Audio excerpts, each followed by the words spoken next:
And from that Budget Watch conversation, Roland Walker and Professor Bokping, we turn attention to World Diabetes Day today. This is the day, and I'm taking you straight to the WHO, the World Health Organization website, just to pick a few facts, and then we'll settle down and have some good conversation. We're talking about, if you have diabetes, how to manage it in terms of what to eat to manage that situation.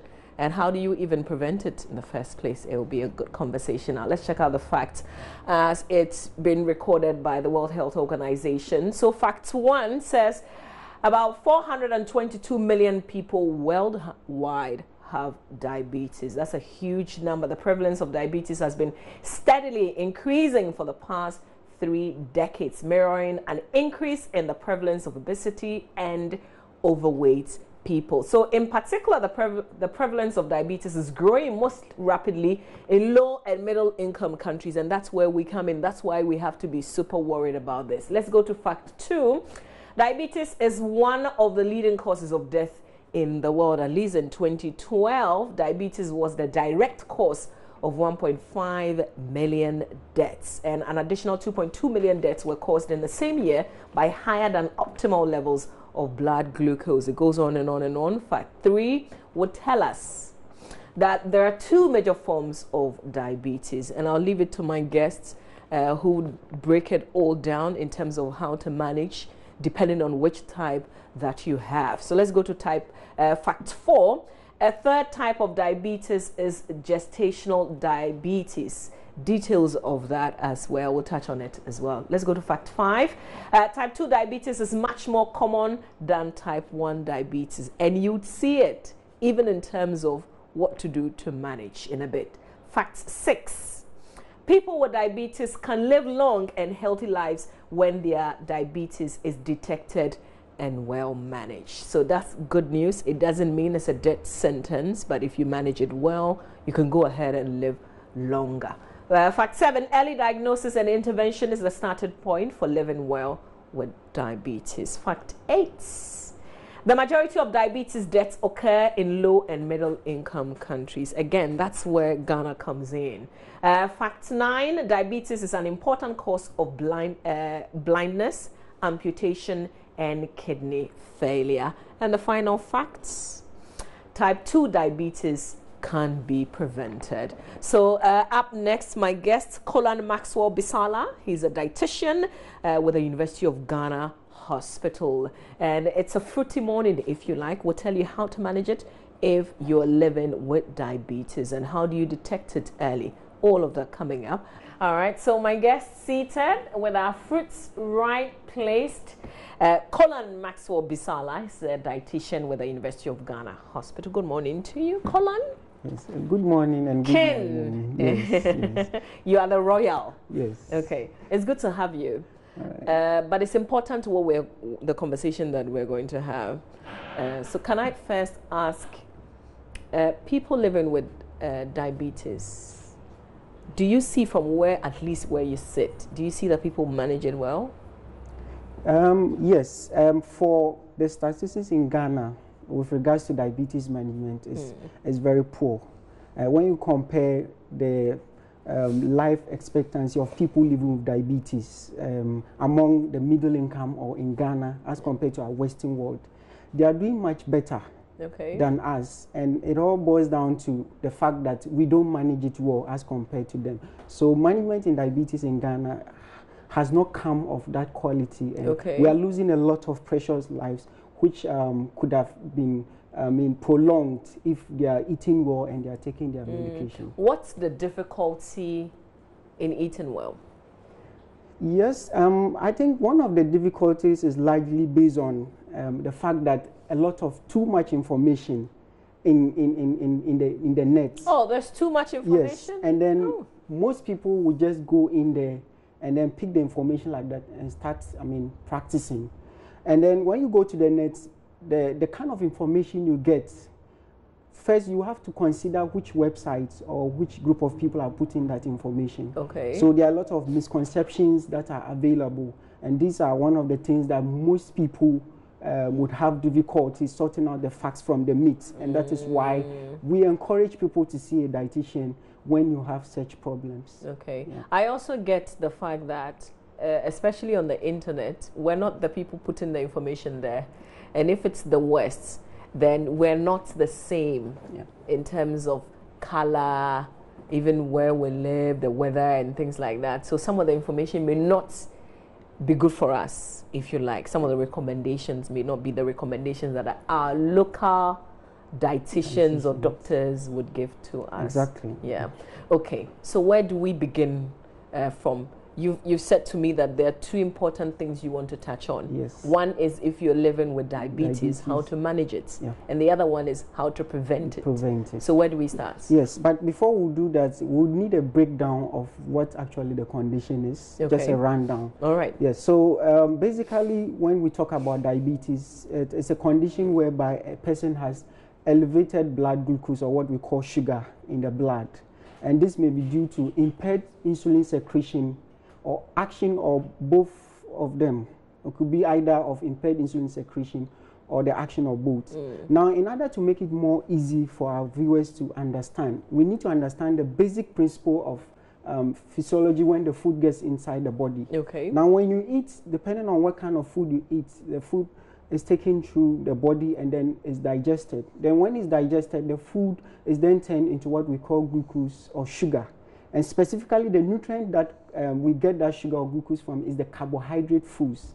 Yes, so when you get that into the blood, the sugar is not supposed to remain in the blood. It's supposed to move from the blood into the cells to give you the energy.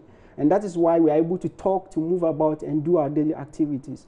Now, before you get that sugar into your cells or energy to help the body function, there is something that has to pick it out. And that is what we call the insulin, which is produced by the organ called the pancreas. Now, that insulin is like a visa to moving the sugar out of the blood into the cells. So it's like you are traveling to the US, you need a visa to be able to get there. So if you don't have that visa, which is the insulin, you will not be able to get to where you are supposed to be, because you'll be denied. So that's what happens. So the insulin is not able to do its work, or there's little production.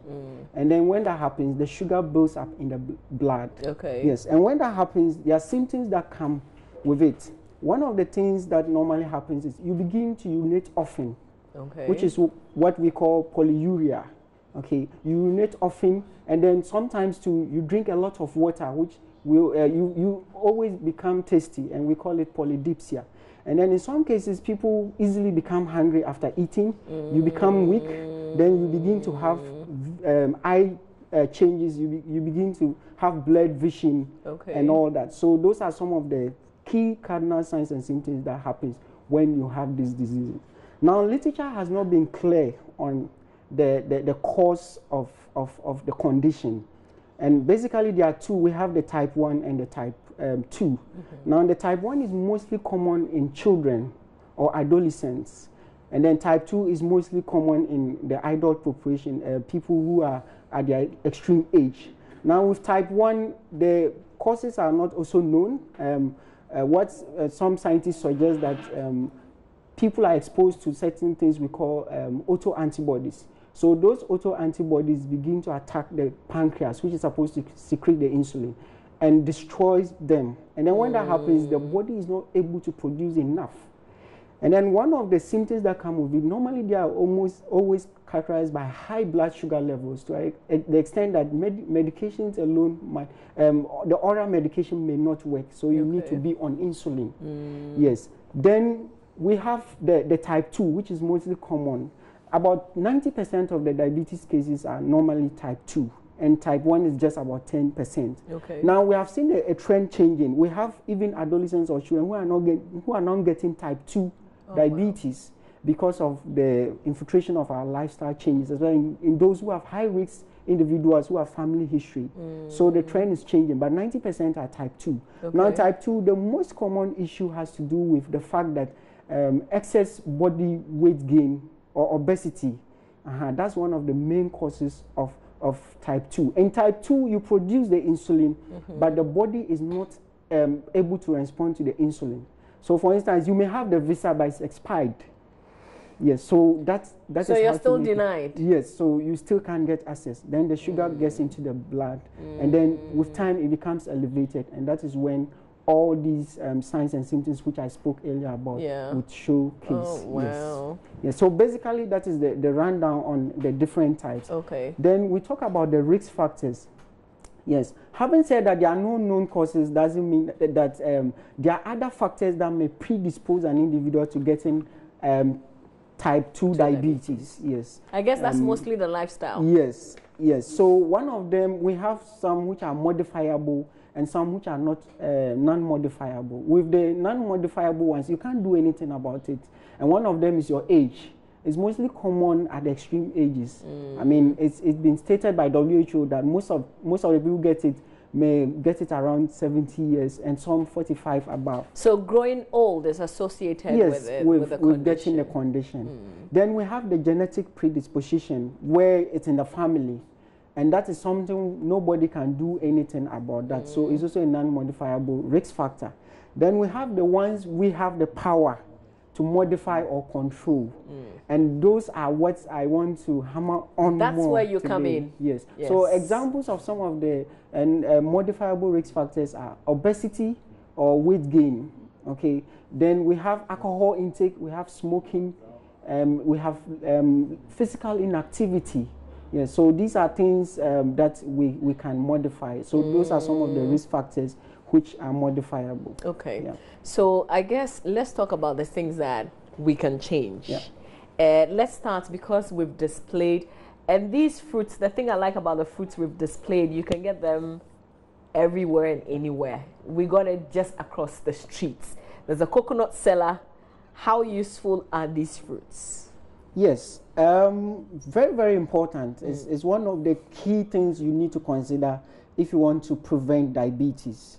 Yes, and I wouldn't want us to move into it now because we'll be talking about it at the preventive aspect. Okay. Then we'll break it down much further. Okay. Yeah. All right. So I guess then let's talk about how to manage then. Prevention. We can talk about the prevention first. All right. Yes.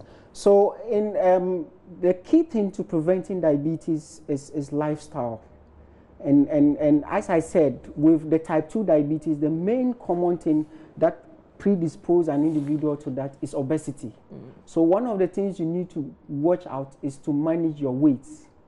Now, if you're able to get an ideal weight, when we talk about an ideal weight, it means the weight you have, it's in balance with your height. And that's what we call the BMI, which is the normal is between 18.5 to 24.9 by WHO guidelines. 18.5 to 24.9. Okay. So if you want to know your BMI and you get to the hospital, you can just check your weight, they'll check your height, they will be able to compute it for you. Okay. Then you find out where you are. Once you are out of the 18.5, 24.9, it means you are out of the normal ideal weight. And that's something you should be concerned. Should you be concerned if you're underweight as well? Of course, underweight too, you should be concerned. But the relation between underweight and diabetes are not related. It's more of the overweight and the obesity. All right. Yes, and I must be quick to add that if you are overweight, which is between the BMI of 25 to 29, your risk is also high, but it's much lesser than someone who has a BMI of 30 above. Yes, so you may have a more excess weight, which is above the normal, but your risk may be better if you are within the overweight range than the obesity range. But the ideal thing to do is to always work out your weight to ensure that you are within the normal BMI. So one of the things you consider is to work your weight. Now, how do you ensure that you have a normal or healthy weight? And that is where the preventive thing comes in. Yes. Okay. There are certain guidelines, general guidelines, which you can follow that would help you to lose weight. And when we are talking about weight loss, we are talking about losing weight the right way. There are a lot of things in the market these days, a lot of supplements, a lot of certain diets which are not right. So when we talk about weight loss, we are talking about healthy eating guidelines that would ensure that you lose weight, and yet you do not have any problem with regards to your health. Okay. Yes. So how does that happen? One of the things you need to consider is you eat more of the whole grains.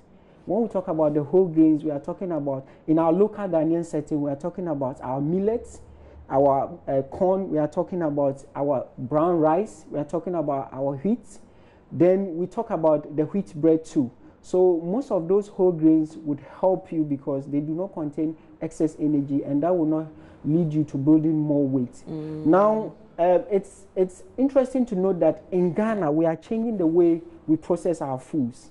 So instead of getting things in their whole grain form, we kind of polish them. You know, you have people who who peel away the fiber of the grains before they go to mill it, and these are some of the things we want to discourage. So we encourage you to eat more of the whole grains, the fruits, and the vegetables, okay, which we'll be talking about. Let's talk about bread. Yes. So with regards to bread, basically in Ghana we have the butter bread, the sugar bread, yes, sugar bread, the brown bread. Then we have the tea bread. The tea bread. Now, with regards to these different kinds of breads in our Ghanaian market, what will help us most is what we call the wheat bread. Now, some people confuse wheat bread to brown bread because there are certain people who use chocolates to kind of color the bread, and they call it brown bread, but in actual sense, it's not coming from whole wheat. So I would prefer to call it wheat bread than brown bread. Okay. Yes, but some people refer to brown bread as wheat bread. So the wheat bread is much better because it has a lot of fiber. The energy content is not that much, and that will not lead you to gain weight. So we encourage you take that. So that's part of the whole. So the normal sugar bread and the butter bread is not good? Yes, it's not good. But that is not to say that you cannot have it. So what we do is that you limit the intake of those, types of bread and try to eat more of the wheat bread. So maybe in a week you feel like you want to have a sugar bread or butter bread, like at least once or twice, and then the other weeks you can have your wheat bread. That will be much better. But if you can switch completely to your wheat bread, that would be very fantastic. And so what do you say to doing the sugar bread or the butter bread with the egg, as in the fried egg? And these days we add corned beef to the egg. Yes. Yeah. Yes. So the issue of egg has been literature has come out with certain data that is showing that the impact of eggs on cholesterol doesn't have that strong evidence. Okay. But what we need to understand is the method of preparation of the egg is important. Yes. So for instance, if you have a boiled egg, it's not so much bad as compared to frying the egg. And even when you are frying, it means that the kind of oil you are using, you need to consider which kind of oil you are using, because there are some of the oils that are good for the body and that will not increase your cholesterol. We have other oils which are not good, and normally we go for the plant oils. The olive oil. Yes, the olive oil, the soya bean oil, canola oil, peanut oil, and then... So not the butter, not the vegetable oil. So generally all vegetable oils are good. So we talk about vegetable oils and plant-based oils. Okay. Yeah, so those are the good ones that we normally recommend. So if you are frying, for instance, you may just need a teaspoon of oil. Okay. And then you fry your egg, and then you can add it. But what we encourage that if you want to fry, you should do it once in a while. Maybe once in 2 weeks or once a week, probably. But as much as possible, if you can stay away from frying, that will be much better. Amazing. Yes. What you're saying, is it for somebody who is living with diabetes, or for somebody who doesn't have healthy but wants to eating prevent? guidelines? Okay. Yes, for preventive aspects. Yes. So when we move from the taking of more of the whole grains, the fruit and vegetables, these are the guidelines in order to help you lose weight. Okay. Then we come to another group which we need to consider. But I see that. Sorry, I see that you haven't mentioned rice, normal rice, white rice. Yes. Yes, so the thing about white rice is that the reason why I have not mentioned that, you see, I was laying emphasis on the brown rice because of the fiber content. Now, if you take the white rice, it's been refined, so all the fiber has been taken out. And when we take out the fiber, it means that you might not get some vitamins that may come from the brown rice. It's just the carbohydrates, so there's nothing inside. And the effect of the white rice on your sugar levels is much greater than the brown rice. Okay. So for most of the time, for people who already have diabetes, so we always encourage that if you can choose your brown rice, you choose it as compared to the white rice. But in some instances, some people find it difficult. And that is where the dietitian come in to give you the balance. So we can look at you and say, okay, you want to have your white rice, okay, we'll give it to you. But this is what we'll have to do. We'll cut it down and increase the vegetables. Okay. So the kind of dietetics or nutritional counseling we do as dietitians these days are changing. We are not so much strict on avoiding, because as we are doing that, we also want to ensure that you are not affected, your quality of life is not affected. So there's always a way to go about it. And if you're having challenges, the best person to consult is a dietitian. Okay, now let's talk about the fruits. Yes. So as I talked about, we need to eat more of the fruits and the whole grains. Now in Ghana, one of our major issues is that we eat more of the carbo than the fruits. Now, an average Ghanaian doesn't see fruits as part of his main meal. So what people do is that they go and eat a huge chunk of the food, and then they come and top it up with the fruits. Now, if you are doing that, what you are doing is that you are just adding more calories to the body. Oh, and that are you? I thought you are balancing the diet. Not balancing, yes. So what you may have to do is to cut down the carbohydrates content of the food, and the fruit will fit in there. And there's no ideal time as to when to take fruit. You can take it with your food or in between your meals. So what you need to do is, if you know you want to have your apples with your rice, you just have to cut down the rice, the amount of rice you are eating, then the apples will come in. So we encourage you to eat more fruits. It's good, but that doesn't mean you top it up with excess of the carbo, because the fruit itself contains calories, but the calories are much less as compared to the... I like the way you say the carbo. Yes, the carbohydrates. But can you replace the fruits with your normal, maybe cocoa and kose in the morning? Can you have fruits? A lot of us drink coconuts, the coconut juice every morning. Yes. Can you do coconuts and then do maybe some watermelon, maybe banana, some pawpaw? Yes, so you can decide to have, we have 3 main meals, and we always encourage that you eat 3 main meals. That's your breakfast, your lunch, and supper. Now, there are some people who cannot eat all these 3 main meals as their heavy meals. So what we recommend is that you can choose one of the meal options and do fruits. For instance, you can decide, I want to have fruits as my breakfast, or I want to have fruits as my supper. So depending on what you want to go. But what we encourage you to do is that at least you need to have a bit of the other food groups. You need to have a bit of your proteins, a bit of your fat, and that of the carbohydrate. So you cannot do fruits throughout the day for a long period of time, because that also has its own consequences. What if you're checking your weights? Yes, so if you want to be on a weight loss diet, there are practical ways to do that. Just by, replacing one of your main meals with fruit alone, it's enough to help you lose weight. To some extent, you may want to have 2 of your meals as fruit, but what we encourage, at least one of your main meals should cover all the other food groups in terms of carbohydrates, the proteins, and the fat. You cannot do fruits throughout the day for a long period of time, because some people do something called the fruitarian diets, where they are made to be on fruits throughout for a number of months or years. Now, when you are doing that, you lose the weight very fast because the fruits are low in calories. But later on, you may have some challenges because you may not be able to get the needed energy which we get from the carbohydrate food. So you go to work, you are very weak and lack of concentration because your brain is not getting the needed energy or the glucose that it deserves. So there should always be a balance. And if you have challenges, the right way to go is to see a dietitian. You said see a dietitian like 1,000,000 times. Yes. How many of you are in the system in the first place? How easy it is?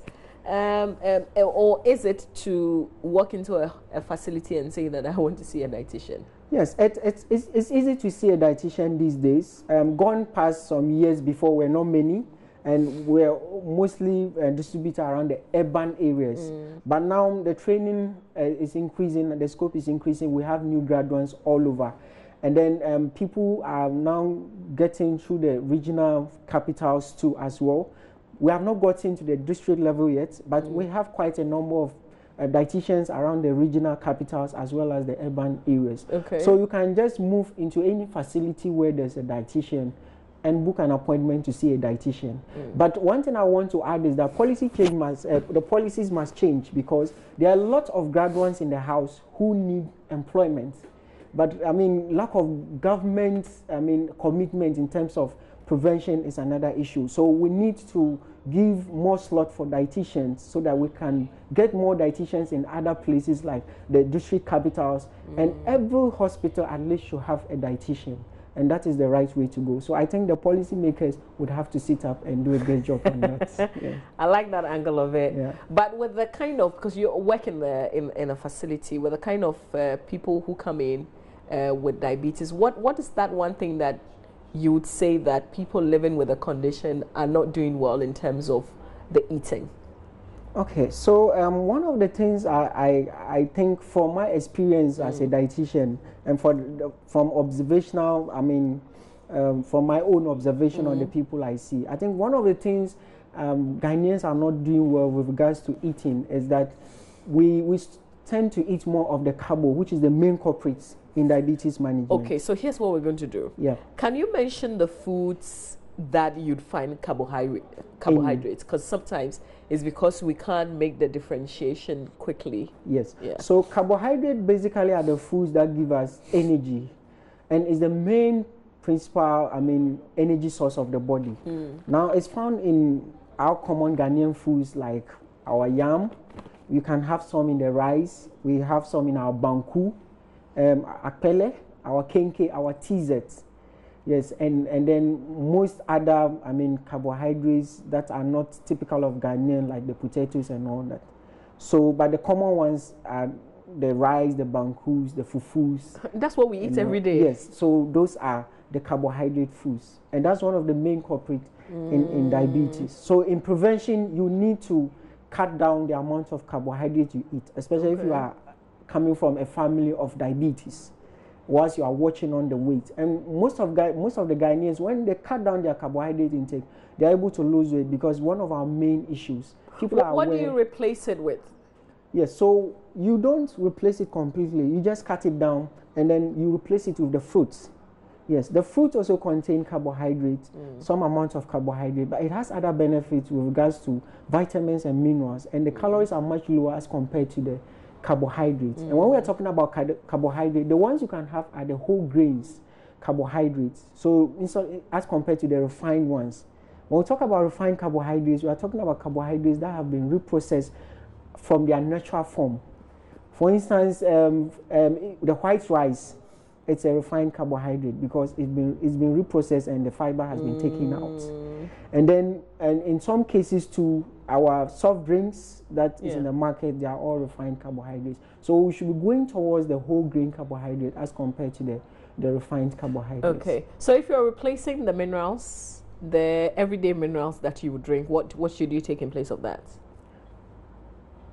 Meaning everyday the soft drinks that we take. Yes. So what you can replace it with? Because sometimes you find, you find that they would say juice. There's fruit juice in the bottle, but it's not exactly fresh juice. Yes. Yeah.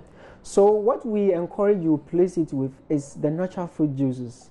For instance, you can blend the watermelon, or you can blend some banana and mix it with coconut juice. Okay. And that becomes your kind of, drink. So that should be able to replace your soft drinks.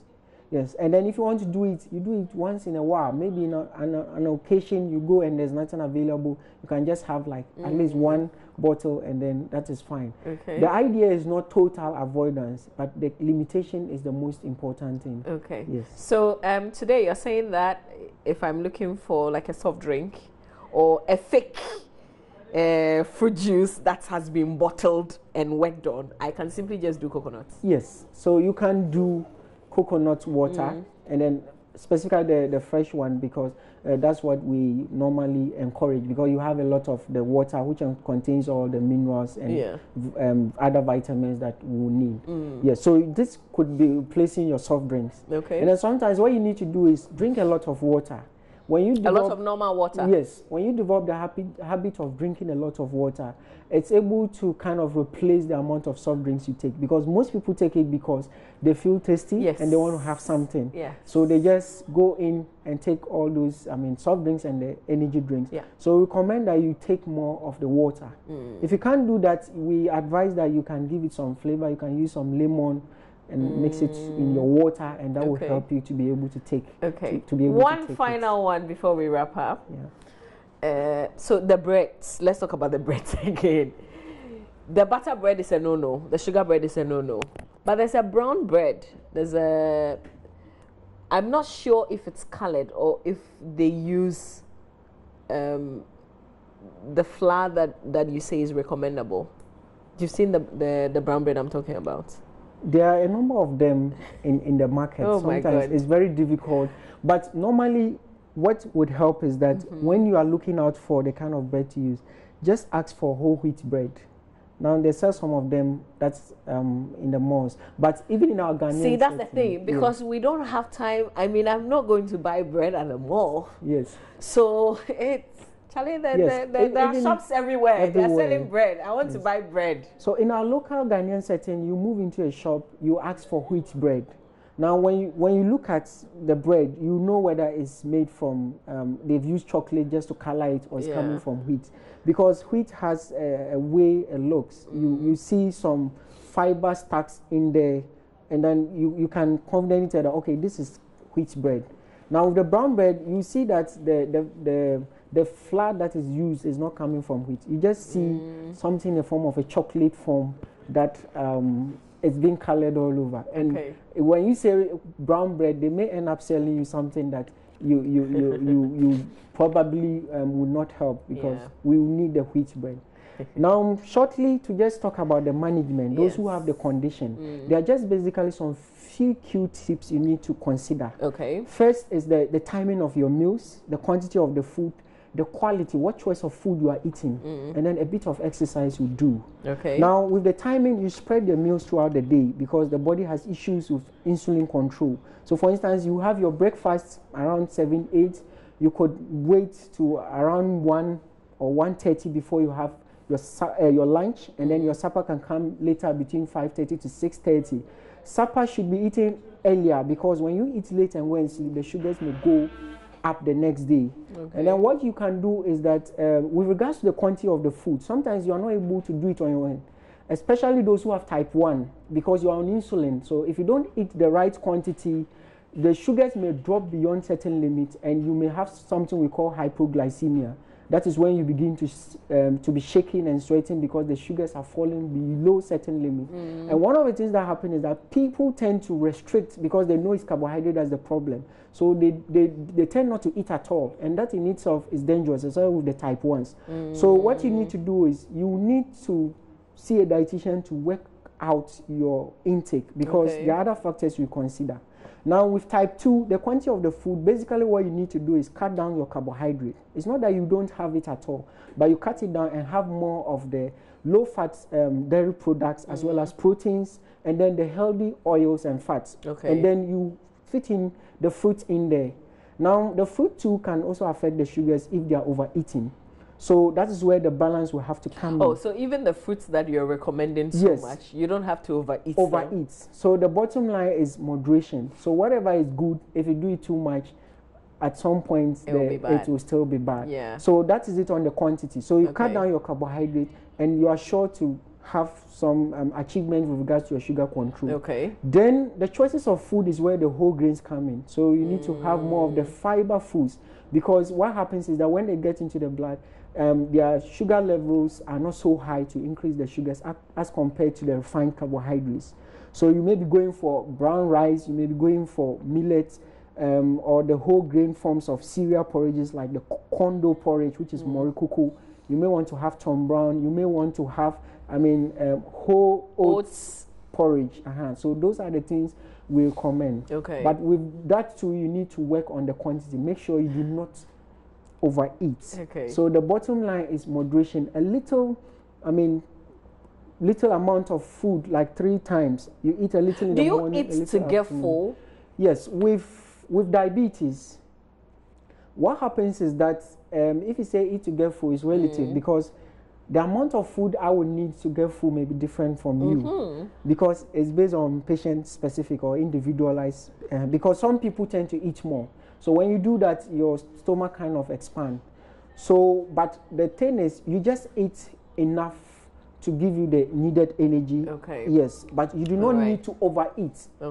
In doing that, you must be careful not to starve yourself too. So you can get full, but go on for the right choices and then balance it up with exercise. Okay. In fact, you cannot achieve a good diabetes management if you do not exercise. So you eat well, you exercise, you take your medication, and you are good to go. You can even oh my God, are we twins? Yes. Okay. You can live longer than someone. Quick one, somebody just sent a message on the egg. Yeah. Says, if we're to take egg once or twice in a week or two, would it be advisable to fry 5 eggs at a go? Yes. So the idea of taking... Chibum. Yes.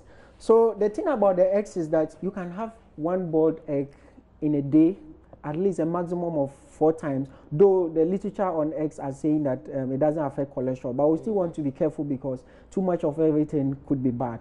Now, some people, what they do is that they tend to eat more of the thing at once, saying that it's one. So if you fry 5 eggs at a go, you may be exceeding your recommended amount of intake for the day, especially because it's fried, and that is not the right way to go. So at least 1 fried egg, maximum of 1 to 2 times in a week is enough. Okay, just before we wrap up, there are different types of bread now. There's the soya bean, the soya bread. I think they have different names. How about cornbread? How about all those additional breads that we have in the system? Okay, so yes, so something like the soya bean bread or the cornbread, those breads are also good because they are made from plant sources, which are mostly high in fiber. Okay. That's if the preparation process does not demand that it's refined. Well, those bread can be added to your main wheat bread, because we have something called the sesame seed bread. I saw one and I was amazed. A lot of, the sesame seeds, which is good for the body and high in fiber. So those are additional alternatives, provided it's not refined or there are no added sugars. Okay. So the emphasis is on the method of preparation. Once it's coming from plant source and has the needed fiber, it's good to go. All right. Yes. Colin, I've absolutely enjoyed you on the show this morning. Thank you so much for being here. I hope that we can have you sometime. Colin Maxwell Bisala is a dietitian, University of Ghana Hospital. Thank you so much for your time. Thank you so much. Can I want to give a shout out to pay me? Yes, to my beloved father, Mr. Komong Ahasan Elijah, and then my beloved brother, Martin Dut, popularly known as Kotas, and then to my beloved sweetheart, Zuira, and then my co-workers at Legon. I shout out to all of you. That's 5 free consultancy for me and my colleagues. 5 shout out, 5 free consultancy. Thank you for being here.